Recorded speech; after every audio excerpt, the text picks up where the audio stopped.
यूहन्ना आरिफ का मुकाशफा, उसका चौथा बाब, जो 11 आयत पर मुश्तमिल है। इन बातों के बाद जो मैंने निगाह की तो क्या देखता हूं कि आसमान में एक दरवाजा खुला हुआ है, और जिसको मैंने पेशतर नरसिंगे की सी आवाज से अपने साथ बातें करते सुना था, वही फरमाता है कि यहाँ ऊपर आ जा, मैं तुझे वो बातें दिखाऊंगा जिनका इन बातों के बाद होना जरूर है। फौरन मैं रूह में आ गया, और क्या देखता हूं कि आसमान पर एक तख्त रखा है, और उस तख्त पर कोई बैठा है, और जो उस पर बैठा है वो संगे यशब और अकीक सा मालूम होता है, और उस तख्त के गिर्द जुमुर्द की सी एक धुनक मालूम होती है,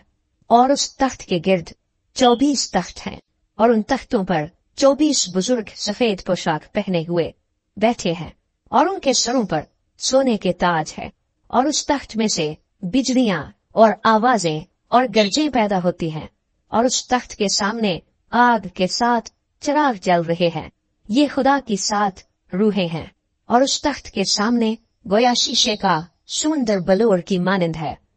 और तख्त के बीच में और तख्त के गिर्दा गिर्द 4 जानदार हैं, जिनके आगे पीछे आंखें ही आंखें हैं। पहला जानदार बब्बर की मानंद है, और दूसरा जानदार बछड़े की मानंद, और तीसरे जानदार का चेहरा इंसान का सा है, और चौथा जानदार उड़ते हुए उकाब की मानंद है, और इन चारों जानदारों के 6 पर हैं, और चारों तरफ और अंदर आंखें ही आंखें हैं, और रात दिन बगैर आराम दिए ये कहते रहते हैं कि कुद्दूस कुद्दूस कुद्दूस खुदावन खुदा कादरे मुतदिक, जो था और जो है और जो आने वाला है।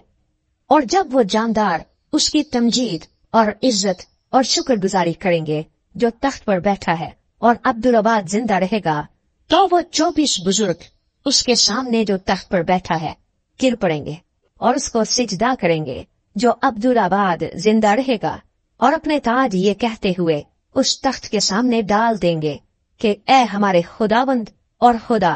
तू ही तमजीद और इज्जत और कुदरत के लायक है, क्योंकि तू ही ने सब चीजें पैदा की और वो तेरी ही मर्जी से थी और पैदा हुई।